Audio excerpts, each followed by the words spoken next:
भिक्षा दे दे रे माँ। देख जोगिया तेरे द्वार पे खड़ा है, कुछ भिक्षा दे दे। ठीक है बाबा, बैठिए, हम लेके आओ तनी। ठीक है रे माँ। हर दशहरा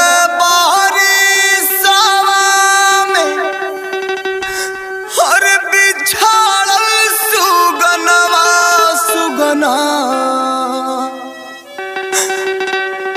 हर रोवत हुई है रे कतही बाबू मैं तोहार। बाबा ई कैसन गीत गावतानी बाबा? ई गीत सुन के हमार रोआ रोआ भरभरा गइल है बाबा। ऐसा क्यों रे माँ? बाबा एक ठे उपकार कर दी हमरा ऊपर बाबा। अरे माँ, इस जोगी फकीर के पास सरंगे गुदरी के अलावा और क्या है रे माँ? मैं तेरे ऊपर क्या उपकार कर सकता हूँ माँ? बाबा जवन गीतिया गौनी है ओके एक बार पूरा सुना दी बाबा। अच्छा ठीक है रे माँ, जब इतनी सी बात है तो सुन, मैं गीत पूरी सुनाने जा रहा हूँ, ध्यान से सुन।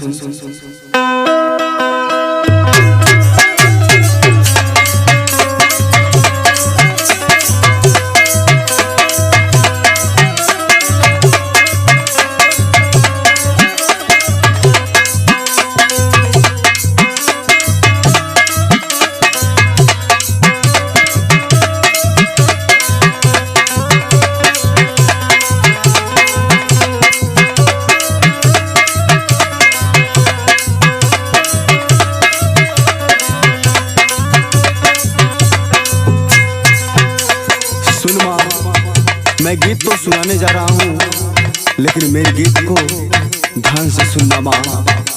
सुन। ठीक है बाबा।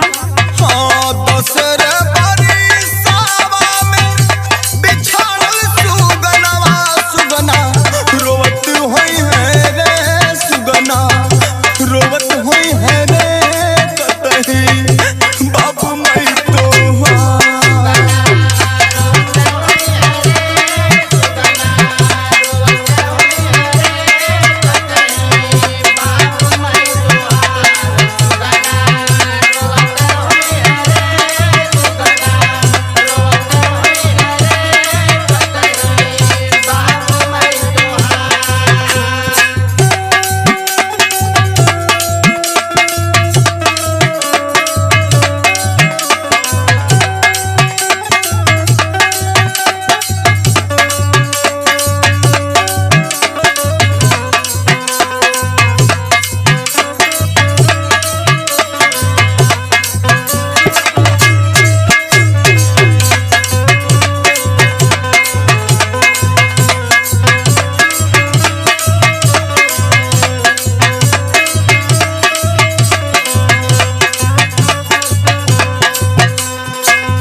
सुन माई, जब हम 10 बरस के रहने माई, तब से भिक्षा मांगत थी माई।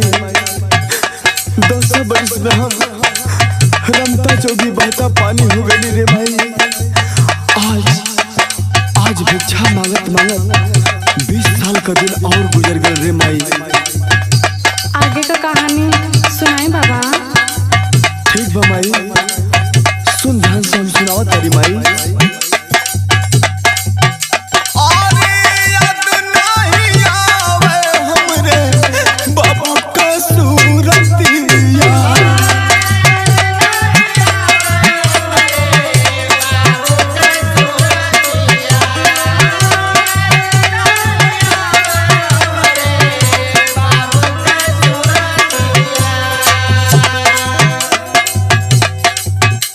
और सुन माँ,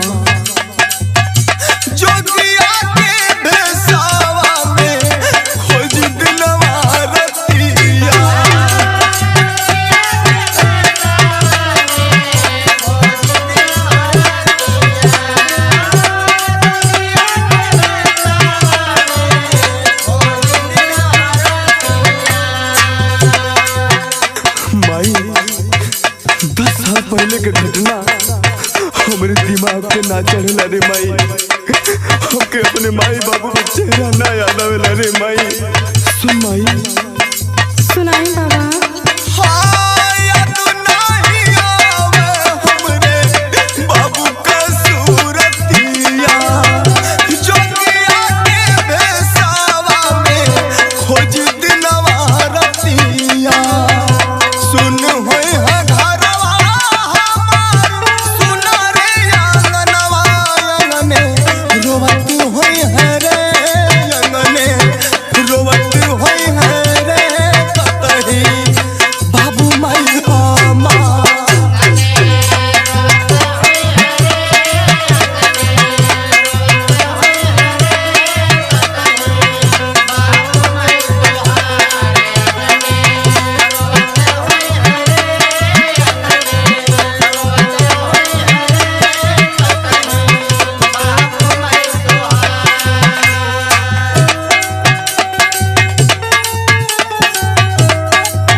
ये कहानी तो बहुत लंबी है रे माँ, लेकिन सुन, बहुत कम समय में तुम्हें समझाने की कोशिश करता हूँ माँ।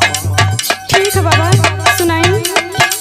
ठीक है माँ, ले सुन।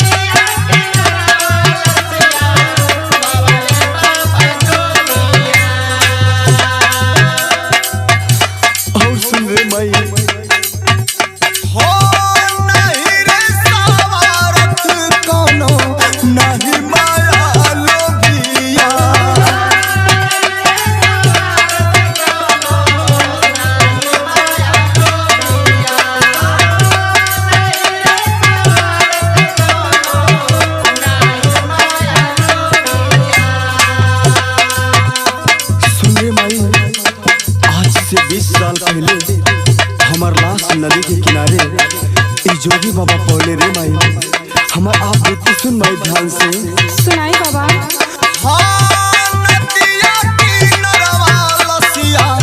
पौले बाबा जोगिया नहीं रे सवारत कोनो, नहीं माया लोभिया। और लसिया पर मंतर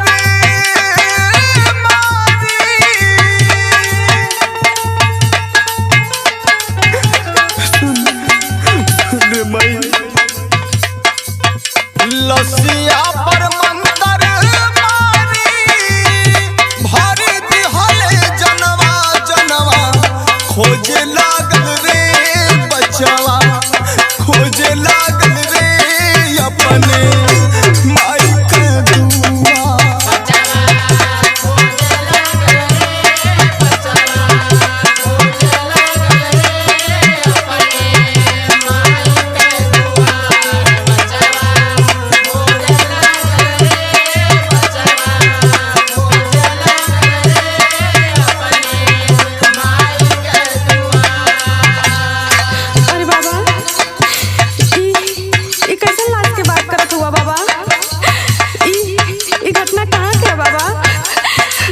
अरे माई, ई घटना मऊ जिला के नौसेमर घाट पर के है रे माई, जौन तमसा नदी के किनारे पड़ेला रे माई।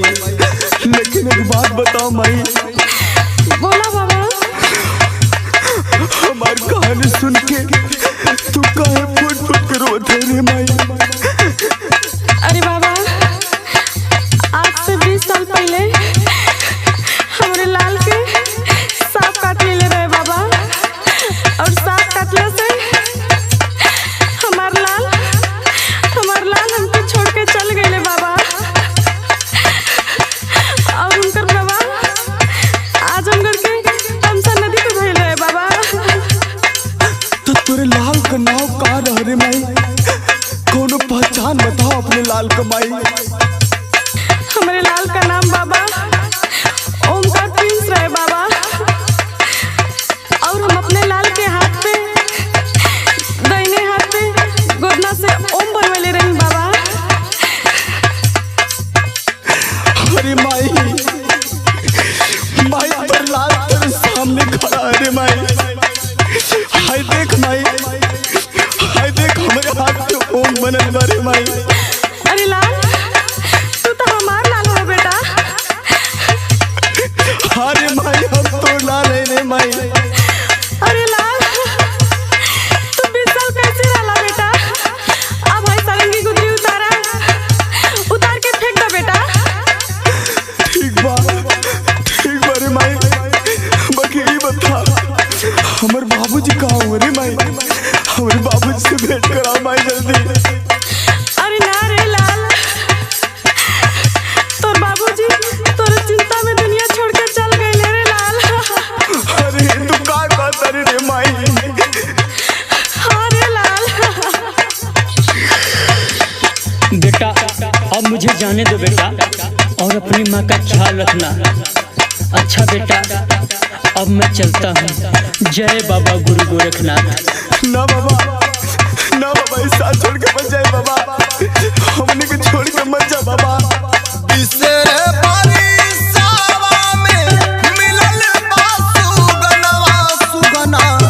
खुश रही है रे सुगना, खुश रही है रे अपने माई के दुआर सुगना।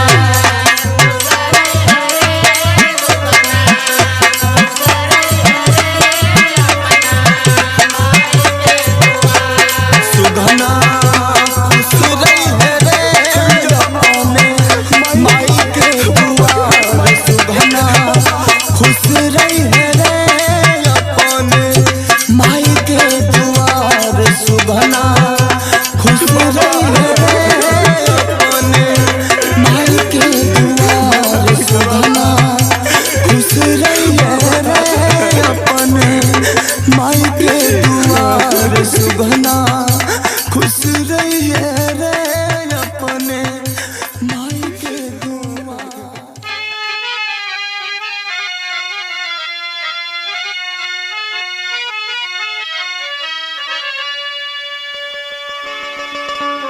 जय बाबा गुरु गोरखनाथ। भिक्षा दे दमाई, क्यों घर में बा बहनी? अरे बाबा, ये उम्र तो जोगी बनने का ना है बाबा।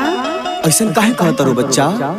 बाबा, कहीं एकरे पीछे कोनो विशेष कारण तो नहीं है बाबा?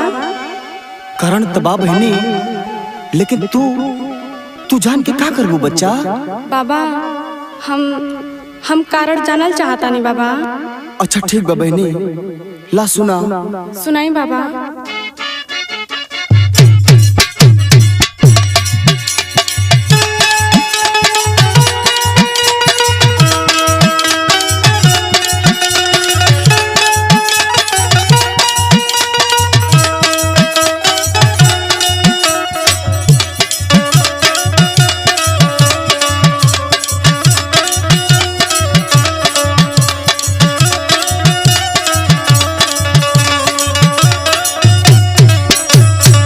ठीक बा बहनी, हम कारण बतावा तनी, बाकी ध्यान से हमार बात सुनिया बहनी। बताएं बाबा। माई मोरी लाला नावा के जाली बहनी मोर बिरानावा रे, बहनी मोर बिरानावा हो। माई मोरी लाला नावा के जाली बहनी मोर बिरानावा रे, बहनी मोर बिरानावा हो। सुना बहनी, माई मोर लाला नावा के जाली बहनी मोर बिराना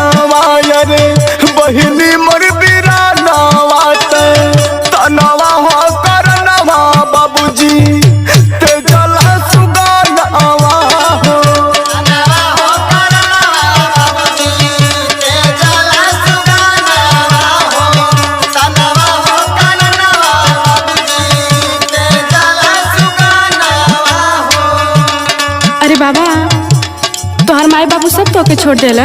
हाँ बच्चा। और भाई बहन भी सब छोड़ देलस? हाँ बच्चा।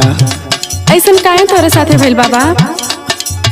ठीक बा बहने, ला सुना ध्यान से, ऐसा काहे हमारे साथे भइल बच्चा? सुनाई बाबा। 16 के उमेरिया में प्रेमावा लगावनी रे, प्रेमावा लगावनी हो।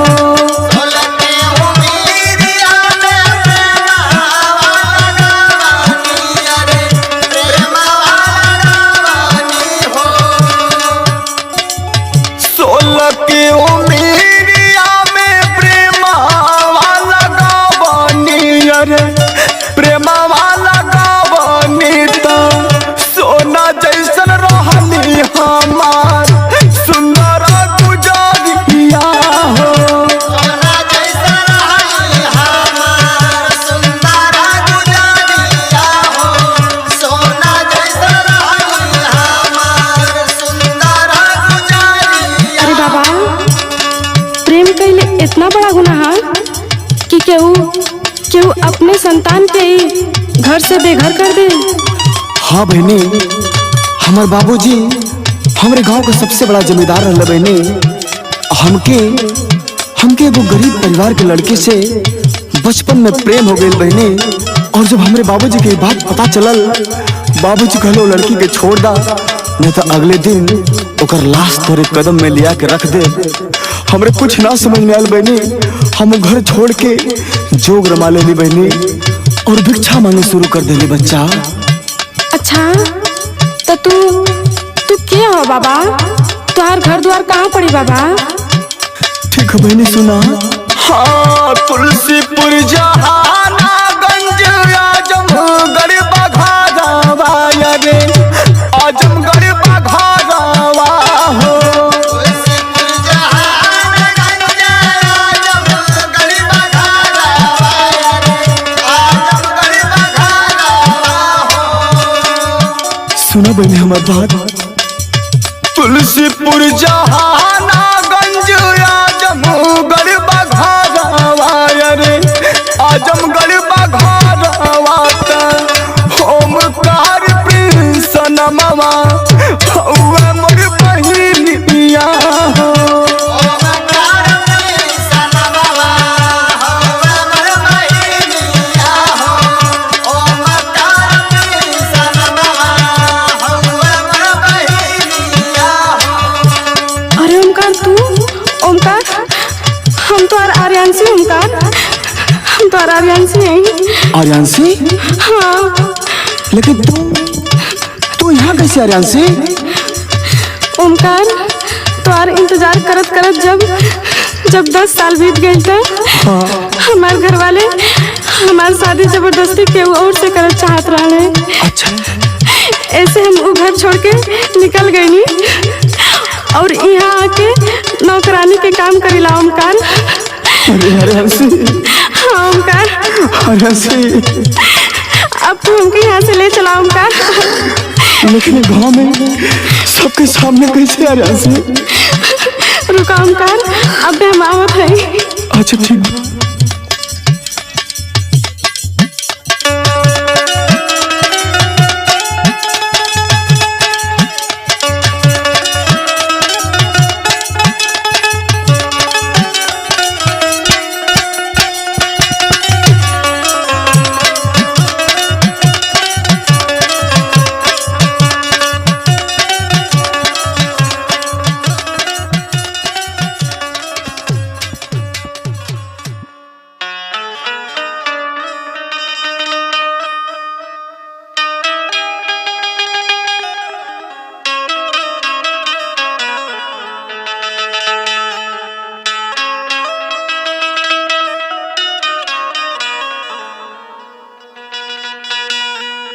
जय बाबा बछंदर दास, जय हो बाबा गुरु गोरखनाथ। भिक्षा दे दा बहनी, क्यों घर में बा माई? ठीक है बाबा, बैठी, हम भिक्षा लेके आवत आनी, लेकिन उससे पहले हमरा एगो सवाल के जवाब दे दी बाबा। ठीक है बच्चा, पूछो कैसा तुम्हारा सवाल है बच्चा? लीन सुनी बाबा। ठीक है बालक, सुनाओ। कवने करनवा जोगी जोगा वारमावला रे जोगा वारमावला हो। ए जोगी कवने हो करनवा भिखिया मांगला हो राम।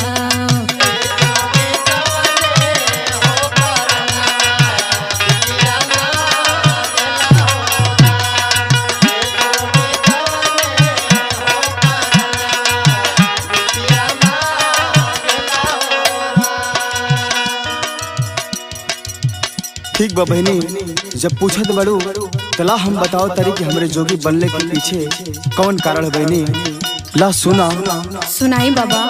तेरी हो करना बहनी जोगवारा मावनी अरे जोगवारा मावनी हो।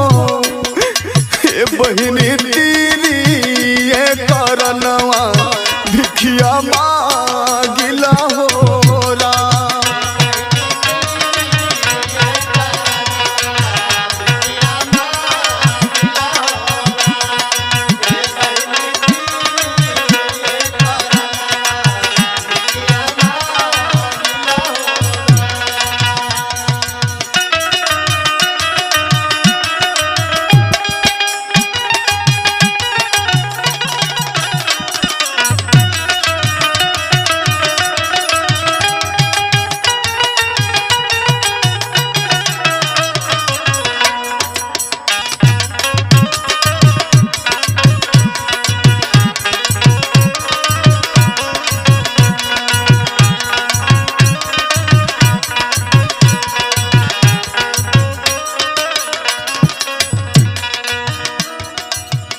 अच्छा बाबा, एक बात और हमसे बताएं बाबा। ठीक है बच्चा, पूछो, तुम्हारे हर सवाल का जवाब मिलेगा बच्चा। कहवानी गलतिया बाबा भैनी हो तेरी आवाज़ भैनी हो तेरी आवाज़। ए बाबा तवने बतिया देता बतलायन हो रहा।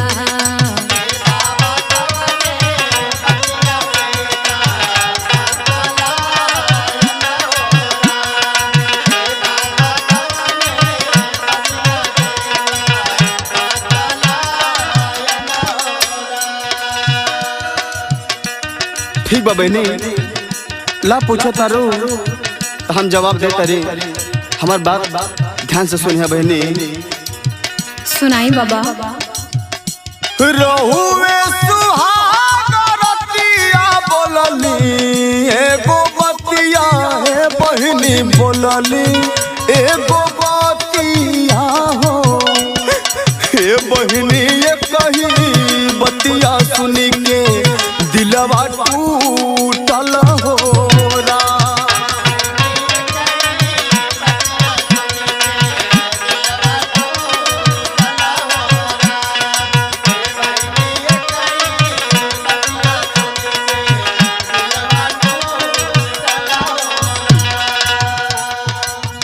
अरे बाबा, ऊ कैसन सवाल रहे बाबा?